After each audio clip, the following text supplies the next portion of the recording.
Gateway to the world ang airports. Ito nga raw ang unang mukha ng bansa na sasalubong sa mga dayuhan. 1960s nang kilalanin ang Manila International Airport bilang most modern airport sa Asia.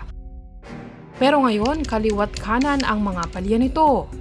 Dumadaming reklamo at pangamba sa umano'y laglag-bala sa NAIA. Naparalisa ang airspace ng Pilipinas. Third most stressful airport in Asia, world's worst business class airport rating. New Year's Day NAIA fiasco. Ano na nga ba ang nangyari sa airport ng Pilipinas? Here's what you need to know. Kada araw daan-daang libo ang mga pasaherong dumadaan sa NAIA. Sa dami nito, dumarami rin ang mga problemang naipupukol sa ating international airport. When I flew to Dubai, accepted the invitation to be an architect urban planner of Dubai, Manila International Airport was probably 50 years ahead of Dubai Airport. Now it's the reverse. Sa pagbubukas ng taon, ginulantang tayo ng halos 300 flight cancellations. Umabot sa 65,000 na pasahero ang naapektuhan. Parang masyado naman nating ine-embrace ang NAIA ranking na third most stressful airport. Pero ang nakapagtataka, kung alin pa ang sinasabing uninterruptible, ay siya pang na-interrupt. Was this really an unforeseen event, Madam Chair? Or was this merely a disaster waiting to happen? Ayon kay Undersecretary Roberto Lim ng Department of Transportation, hindi ang uninterrupted power source o UPS ang naging problema. It is because it sends some fault in the line. So it went offline to protect the entire system from the fault in the line. May electrical surge or irregularity that the UPS sends. And it took a while to troubleshoot and repair. Ayon sa Civil Aviation Authority of the Philippines o CAAP, unang beses raw na nangyari ito simula nang gamitin ito noong 2018. Nagkaroon din ng issue dito sa circuit breaker. Alam mo naman yung circuit breaker sa bahay, di ba? Pag nagkaroon ng irregular surge, some fault, magsha-shutdown din yan, di ba? So these are the systems within or equipment and devices that did the work to protect the entire system. Dahil dito ay umabot ng 6 na oras ang delays para sa troubleshoot at repair ng systems. And it is really unfortunate that it happened, but ang ginagawa ngayon ng CAAP it is of course concentrating on the restoration, making sure that yung mga equipment that needs to be repaired, to be improved, the protocols, procedures, and the maintenance processes are strengthened so that we can avoid having this kind of interruption again. Para sa urban planner at arkitekto ni Cifelino Palafox Jr., kailangan maglaan ng mas malaking budget para sa airport system. Halos 100 milyon kasi ang nawala sa tourism revenues ng bansa dahil sa technical glitch na ito. And the proposed improvement budget for our existing airport, Julia Plus Cross, it's peanuts compared to the losses. So they should increase more the budget for airports. It's safety. Airports are the calling card, the business card of the country. It's the gateway. Before you become an investor, you must be a satisfied tourist. Kung ating babalikan, modernong paliparan ang naging susi natin sa mundo. Ang kauna-unahang airport ng Maynila ay sa Grace Park Airfield, katabi ng Bonifacio Monument. Noong 1935 nang buksan ito sa mga taga-norte ng Maynila para sa domestic commercial air travel. Sa East Manila naman, mayroong tinatawag na Nielsen Airfield na binuksan noong 1937. Dito rin kauna-unahang nagpalipad ang Philippine Airlines noong March 1941 ng biyahe papuntang Baguio.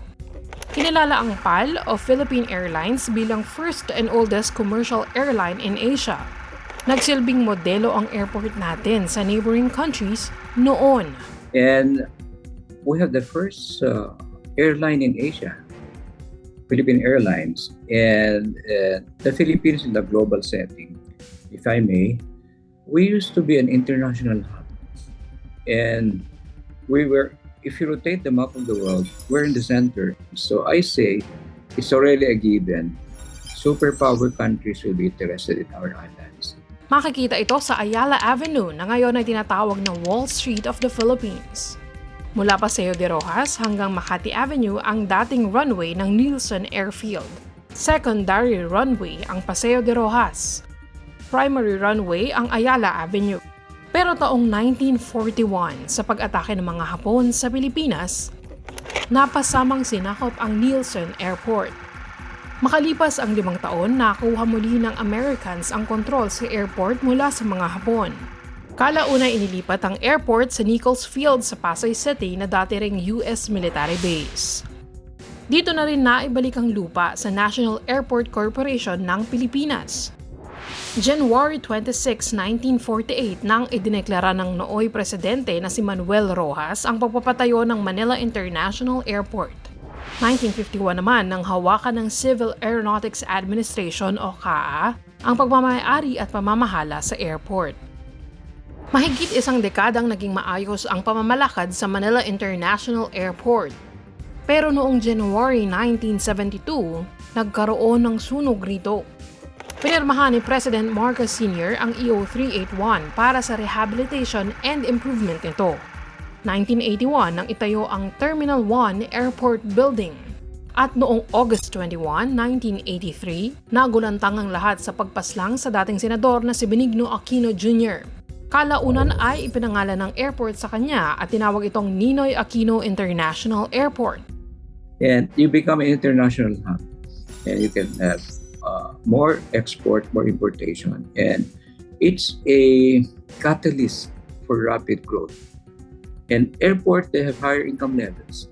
Communities around airports. More jobs, poverty elevation, more income levels. Una ang Pilipinas sa air transportation. In this century, tayo naman ang catching up with our neighbors. Ang dating tinitingala, tila nawawala. We have beautiful sceneries, natural resources. Before it was location, location, location. Now it's accessibility, accessibility, accessibility, mobility, mobility, mobility. And we have been left behind. Ang pag-angat, nade-delay rin at naipit sa traffic. We're wasting 1 trillion pesos a year due to traffic on the road and about 1 trillion pesos a year to aviation traffic at NAIA. The design capacity of NAIA is around 32 million passengers. But as of December, umabot na tayo ng 30 million. Diba? We are just recovering from the pandemic. No? So we expect more passengers to use NAIA this year. That means more traffic. Bilang solusyon, naging usapin ang privatization ng NAIA. Pero paglilinaw ng Department of Transportation Secretary nang umusbong ang balitang ito, hindi ibibigay sa private sector ang NAIA. Ang ibig niyang sabihin ay it's the private sector who will manage the operations, no, through a concession agreement, no, which is what we have been doing in 2 airports now, no, sa Cebu at sa Clark, no. Pag sinabi mong PPP, you're not selling the asset. You are merely giving a concession to the private sector who wants to manage, operate, and improve the facility for a couple of years.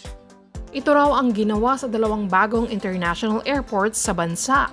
Sa norte, itinatayo ang tinatawag na New Manila International Airport sa Bulacan. Let's take the case of San Miguel. Ang airport niyan is comprised of 1,600 hectares.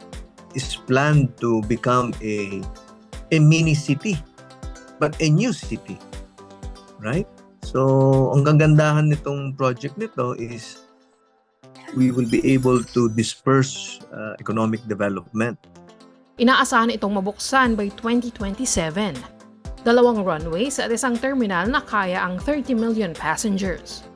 Part of the development is to build a tollway from NLEX to Marilao to connect Bulacan. Tapos meron pang isang highway na itatayo via Manila Bay. Sa south naman, mayroong Sangley Point International Airport sa Cavite. It used to be a naval base station. And in fact, there is an existing runway. By 2026, 2027, maaayos nila yung bagong runway in Sangley, tsaka bagong terminal, and gagawa din sila ng bagong kalsada. Ang plano dyan is from Bacoor, gagawa ka ng bagong kalye, ididikit mo yung Sangley. So makakaiwas ka na ngayon dun sa maliliit at makikitid na daan. Pero dahil ilang taon pa bago mabuksan ang mga ito, susubukang i-apply ang privatization sa NAIA. The government has to do something now. That's why ang plano naman ng government is kailangan natin improve yung NAIA and use PPP as a strategy also. Pero bago pa man ang bagong airports, matatanda ang mayroong Clark Airport. Pero dahil sa layo nito, convenience naman daw ang naging usapan. There is a distance to be covered. That's about 80 kilometers away. And you have to go through EDSA. So it has taken time to make Clark more attractive because kulang tayo ng surface infrastructure. Sa pagbubukas ng connecting roads ng private sectors, inaasahang darami ang tao rito. We can also help promote Clark not only as an airport but as a destination because when we talk of Clark, it offers so much. Ngayon, pag nakalipat na mas marami diyang domestic carriers, the foreign carriers will also be attracted to go there, di ba? Convenient, accessible, and safe. Ito nga raw ang transport mantra ng DOTR. Isang paraan daw ang pag-adapt sa international standards. So, by creating options and by having an integrated transport plan, an integrated tourism plan, we hope to be able to spread out the opportunities of travel and improve the travel experience of the riding public. Ang kinakailangan daw gawin ng bansa ay ang long-term plans, 25 to 50 years. The secret of Dubai, and maybe with Singapore, they have, number one, visionary leadership. Number two, strong political will.